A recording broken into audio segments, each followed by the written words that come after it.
Selamat datang di program membaca Alkitab setiap hari.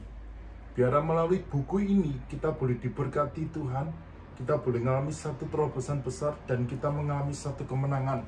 Biar setiap hari melalui program ini nama Tuhan ditinggikan dan boleh menguatkan dan boleh menjadi berkat bagi Bapak Ibu semuanya dimanapun yang berada, sedang apapun berada, bisa mendengarkan melalui channel ini. Nama Tuhan yang besar ada dalam kehidupan kita semua. Tuhan Yesus memberkati. Matius 9 ayat 1-38. Sesudah itu naiklah Yesus ke dalam perahu, lalu menyeberang. Kemudian sampailah ia ke kotanya sendiri. Maka dibawa oranglah kepadanya seorang lumpuh yang terbaring di tempat tidurnya. Ketika Yesus melihat iman mereka, berkatalah ia kepada orang lumpuh itu, "Percayalah, hai anakku, dosamu sudah diampuni." Maka berkata beberapa orang ahli Taurat dalam hatinya, ia menghujat Allah. Tapi Yesus mengetahui pikiran mereka lalu berkata, "Mengapa kamu memikirkan hal-hal yang jahat di hadapan hatimu? Mana lebih mudah mengatakan dosamu sudah diampuni atau mengatakan bangunlah dan berjalanlah? Tetapi supaya kamu tahu bahwa dunia ini Anak Manusia berkuasa mengampuni dosa."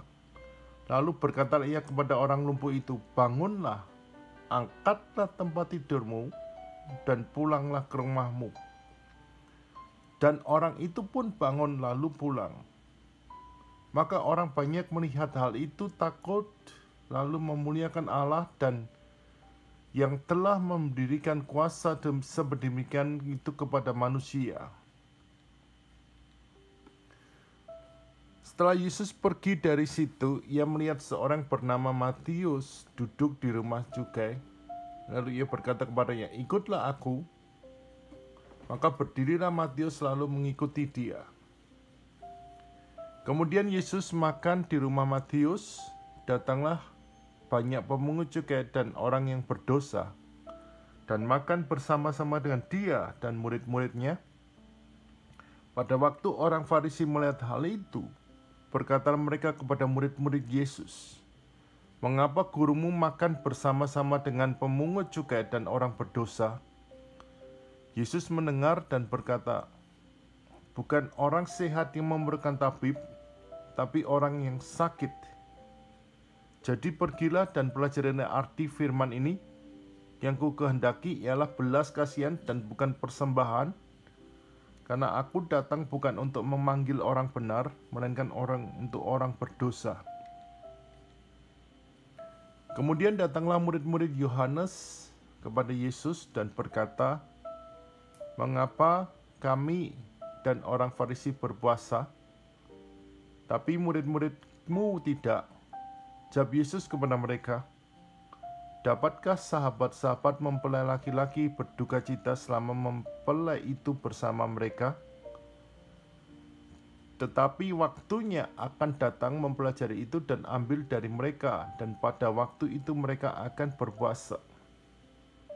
Tidak seorang pun menambalkan secarik kain yang belum susut pada baju yang tua, karena jika demikian kain penambal itu akan mencabik baju itu, lalu makin besarlah koyaknya.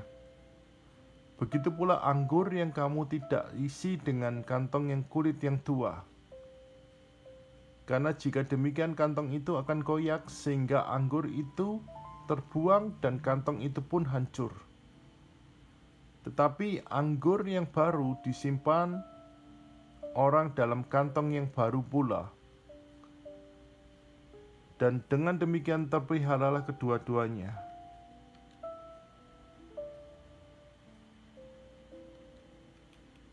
Sementara Yesus berbicara demikian kepada mereka, datanglah seorang kepala rumah ibadat, lalu menyembah dia dan berkata, "Anakku perempuan saja meninggal, tapi datanglah dan letakkanlah tanganmu atasnya, maka ia akan hidup."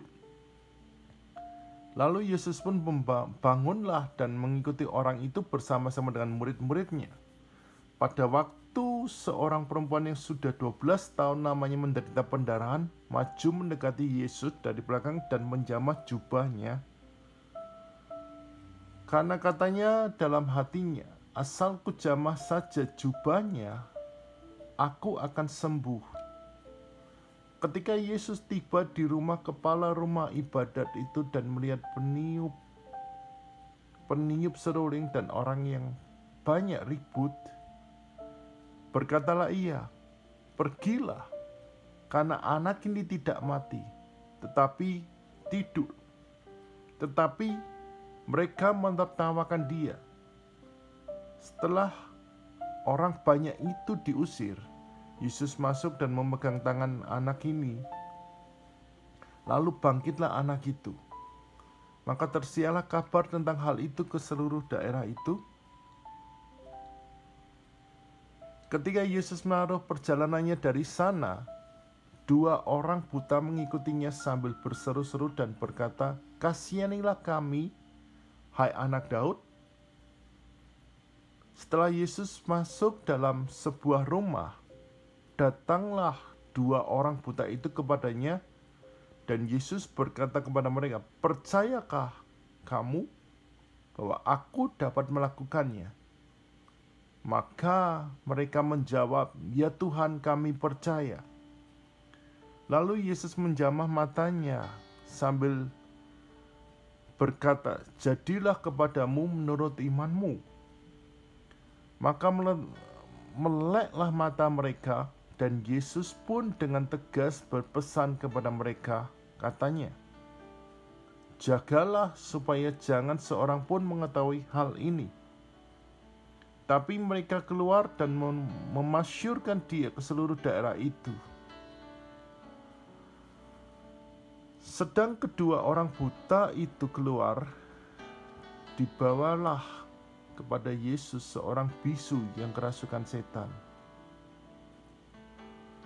Dan setelah setan itu diusir, dapatkah orang bisu itu berkata-kata? Maka heranlah orang banyak itu, katanya gitu, yang demikian belum pernah dilihat orang di Israel. Tetapi orang Farisi berkata, dengan kuasa penghulu setan ia mengusir setan. Demikian Yesus berkeliling ke semua kota dan desa. Ia mengajar dalam rumah-rumah ibadat dan memberitakan Injil kerajaan surga serta melenyapkan segala penyakit dan kelemahan. Melihat orang banyak itu, tergeraklah hati Yesus oleh belas kasihan kepada mereka, karena mereka lelah dan terlentar seperti domba yang tidak bergembala. Maka katanya kepada murid-muridnya, "Tuaian memang banyak, tetapi pekerjanya sedikit. Karena itu mintalah kepada Tuhan yang empunya tuaian, supaya ia mengirimkan pekerja-pekerja untuk tuaian itu."